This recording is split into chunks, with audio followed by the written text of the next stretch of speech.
अस्सलाम वालेकुम नाज़रीन, आप देख रहे हैं मुबश्शिर लुकमान यूट्यूब चैनल। मैं हूं समीना राना। हमारे साथ तशरीफ रखते हैं मुबश्शिर लुकमान साहब। अस्सलाम वालेकुम सर, कैसे हैं आप? वालेकुम सलाम, मैं बिल्कुल ठीक हूँ। सर, अमरीकी सिफारत खाने के वक्त अडयाला जेल का दौरा किया है। कयास सराइयां हैं, लोग भी समझ रहे हैं कि शायद अमरीकी वक्त इमरान खान से मुलाकात के लिए आया था। क्या वाकई अमरीकी वक्त इमरान खान से मिलने आया था अडयाला जेल? मुझे नहीं पता कि इमरान खान को मिलने आया है कि नहीं। इसके बारे में तो अडयाला जेल वाले या मिनिस्ट्री ऑफ इंटीरियर बता सकती है। लेकिन ये भी हो सकता है कि कोई ऐसा कैदी हो वहाँ पे, जैसे एक वो है ना, ज़ाहिर जाफ़र भी है अडयाला जेल में। ओके। नूर मुकद्दम का जो कातिल है, who is actually an American citizen. तो वो उसको मिलने आए हों। तो आई मीन फौरी तौर पे हमें एकदम से क्यास सराई पे जंप नहीं करना चाहिए। We should evaluate things. पहली बात यह है कि अमेरिकन वफ्द इमरान खान से क्यों मिलेगा आके?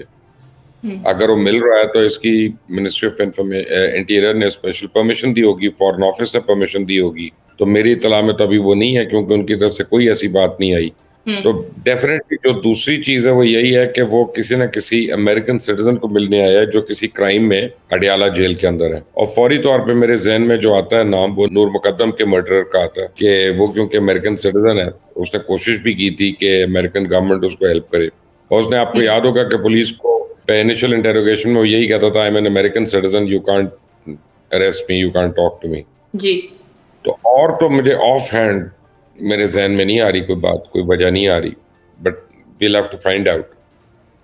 राइट। मुबश्शिर साहब, अगर वो जाहिर जाफिर से ही मिलने आए हैं अमरीकी वक्त, तो क्या इस केस में, जैसे जाहिर जाफिर को तो कैद हो चुकी है सजाए मौत, उसने अपील भी दायर की है, तो क्या कोई रिलीफ भी मिल सकता है उसको ये रसाई मिलने के बाद? नहीं, ये मुझे नहीं पता। लेकिन एक बड़ा यूजुअल चीज़ है कि अगर कोई गैर मुल्की बाशिंदे आपके जेलों में हो, तो उनका जो सफारत खाना है वो उन तक रसाई करता है और उनको लीगल असिस्टेंस प्रोवाइड करने का वो पाबंद होता है। अगर वो चाहें कि हमें लीगल असिस्टेंस दे, पहले वो पूछेंगे कि are you satisfied with the proceeding so far or not. और अगर वो कहता है कि नहीं है, तो फिर वो पूछते हैं कि क्या वजह है। फिर वो कहते हैं कि लीगल असिस्टेंस चाहिए, तो फिर वो सफारत खाना मुहैया करता है। तो इन दिस केस रिलीफ ज़रूरी नहीं होता। जिसको रिलीफ दिलवाना होता है ना समीना, उसको बगैर मिले निकाला जाता है। ठीक है ना, उससे मुलाकातें नहीं होती कि लोगों की नज़रों में आप आ जाएं। मुबश्शिर साहब, आगे बढ़ते हैं। खबर ये भी आ रही है कि ईद के बाद कोई ग्रैंड अलायंस बनाने जा रही है पाकिस्तान तहरीक इंसाफ, और दूसरी जानिब हम देख रहे हैं कि मौलाना साहब ने भी दमादम मस्त कलंदर का ऐलान कर दिया है। उन्होंने भी बगल बजा दिया है, और दहशत गर्द हैं वो भी धाक लगाए बैठे हैं। अवाम IMF के रहमो करम पर हैं। कोई अच्छी खबर भी आ सकती है अवाम के लिए, तवक्को रखें हम या नहीं? नहीं, अच्छी खबर तो नहीं। अगले महीने आपके पास इंक्रीज बिजली के बिल आएंगे और मज़ीद आपके कुछ टैरिफ्स हैं वो बढ़ सकते हैं, और महंगाई जो है उसमें थोड़ा सा इजाफा भी होगा। तो फिलहाल तो इमीडिएटली कोई अच्छी खबर नहीं है। और ऑलरेडी अब ये मुझे लगता है कि 2 साल के गैप के बाद होता है ना डेंगू का अटैक। तो पिछले साल गैप था, तो इस साल फिर डेंगू का अटैक हो सकता है। अच्छी खबर फिलहाल तो कोई भी नहीं आ रही, मेरे पास तो नहीं है। मुबश्शिर साहब, पहले हम देखते थे कि कोई जब भी गवर्नमेंट आती थी, कोई 2-3 साल निकलने के बाद एहतजाज शुरू होते थे, लेकिन अभी ये क्या 2 माह गुजरे हैं और एहतजाज शुरू हो गया, तो ये गवर्नमेंट कैसे चल पाएगी, कैसे डिलीवर करेगी? नहीं, ये तो 2 महीने तो नहीं वेट किया किसी ने, 2 दिन नहीं वेट किया। तहरीक इंसाफ तो पहले दिन से कहती रही है कि जी हमने मसलन हलफ नहीं लेने देना फलां को, KPK असेंबली में और कई जगहों पे प्रॉब्लम्स होती रही हैं। लेकिन ये जून तक तो ये मसले रहेंगे, बहुत शदीद हैं ये मसले जून तक, जब तक बजट नहीं अनाउंस होता, क्योंकि तब तक हम IMF के रहमो करम पे हैं। और इस बारी यानी अब देखते हैं कि क्या होता है बजट में। तब तक गवर्नमेंट कम से कम 1 या 2 एंटिटीज को प्राइवेटाइज भी करना चाहेगी। जैसे PIA के लिए एक्सप्रेशन ऑफ इंटरेस्ट जो है उसका इश्तिहार आ गया हुआ है, तो अब इसका मतलब है कि पहले मरहले में PIA की प्राइवेटाइजेशन जो है वो तो अब ऑन द कार्ड्स है। ये तो इसी महीने हो जाएगी PIA की प्राइवेटाइजेशन। तो उस बाद जो असल मरहला है गवर्नमेंट के लिए वो स्टील मिल्क का प्राइवेटाइजेशन है, क्योंकि उसमें पीपल्स पार्टी और PMLN आमने सामने खड़ी हैं एक दूसरे के। तो लेट्स सी अभी तो जून तक तो मुझे कोई अच्छी खबरें नहीं नजर आ रही। राइट। मुबश्शिर साहब, आईएमएफ की जब हम बात करते हैं तो पाकिस्तान कहाँ है एक ज्यादा तवील प्रोग्राम में जाने का आईएमएफ के साथ, और आईएमएफ प्रोग्राम ये भी कहा जाता है कि पाकिस्तान की मईशत के लिए नागुज़र है, लेकिन वज़ीर आज़म पाकिस्तान शहबाज शरीफ ने खबरदार किया है कि आईएमएफ की शराइत आसान नहीं होगी। तो पाकिस्तान कैसे पूरी करेगा वो शराइत? आवाम तो पहले महंगाई की चक्की पिस रहे हैं। देखिए, बात यह है कि आपको टैक्स नेट वाइडन करना पड़ेगा। अभी जो गवर्नमेंट ने टैक्स नेट वाइडन करने के लिए, इनडायरेक्ट टैक्स नेट वाइडन करने की जो चीज़ें की हैं वो बिल्कुल कॉस्मेटिक हैं। जैसे आप अगर अब रेस्टोरेंट में जाएं तो जब वो बिल आता है, कोई वेटर, तो वो आपसे पूछता है कि जी आपने कैश से पे करना है कि क्रेडिट कार्ड से पे करना है, और क्रेडिट कार्ड से अगर आप पे करती हैं तो आपका बिल कम हो जाता है क्योंकि उस पर कम टैक्स लग रहा होता है, और आप कैश देंगी तो आपको ज़्यादा देना पड़ेगा। सो गवर्नमेंट की उस एक मद में ही कलेक्शन काफ़ी बेहतर हो गई है। पहले तो वो उसके ऊपर टैक्स नहीं आ रहा था, कच्ची पर्ची और पक्की पर्ची बन रही थी। तो इसी तरह अब रिटेल आउटलेट्स के ऊपर पाकिस्तान में 35 लाख रिटेल आउटलेट्स के ऊपर जो है वो माहाना टैक्स लगा है, उससे भी उनकी कलेक्शन होगी। लेकिन बेसिक चीज़ ये है कि आपको अपनी इन्फ्लेशन रोकने के लिए आपके जितने बड़े बड़े नोट हैं, चाहे 5,000 का है चाहे 1,000 का है, इनको ख़त्म करना पड़ेगा।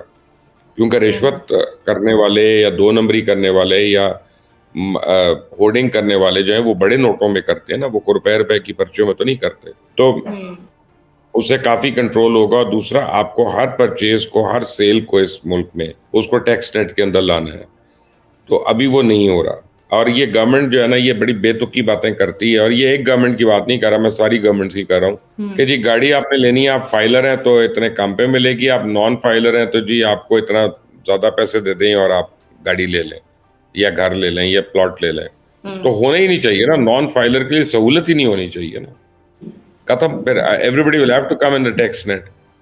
आप अगर अपने ड्राइवर के नाम पे गाड़ी लेती हैं तो फिर वो भी फाइलर ही होगा ना, तभी ले सकेगा ना, वरना तो नहीं ले सकेंगे।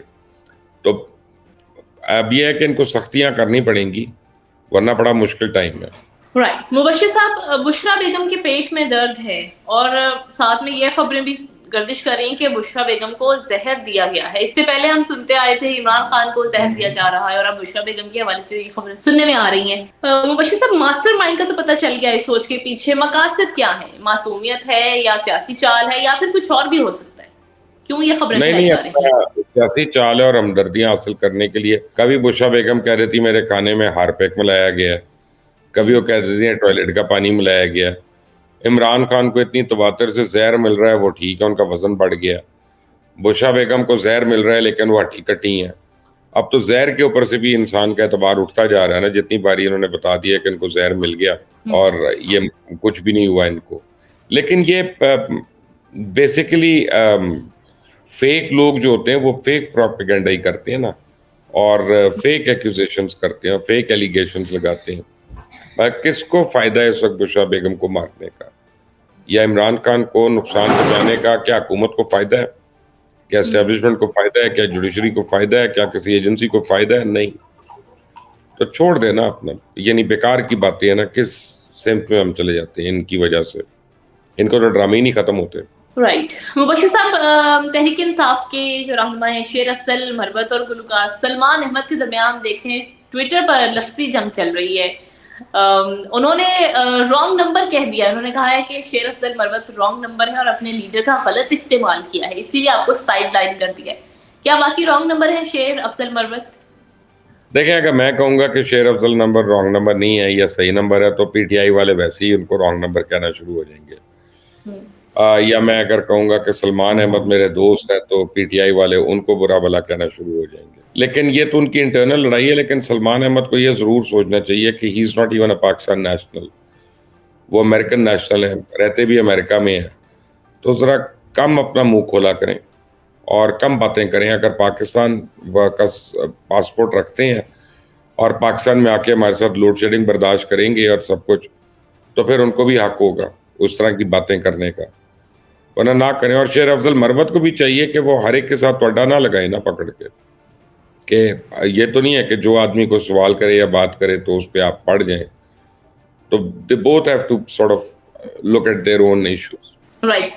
मुबश्शिर साहब, जमात इस्लामी के नए अमीर हाफिज नईमुर रहमान होंगे, सिराजुल हक नहीं अमीर बन पाए, क्या वजह है?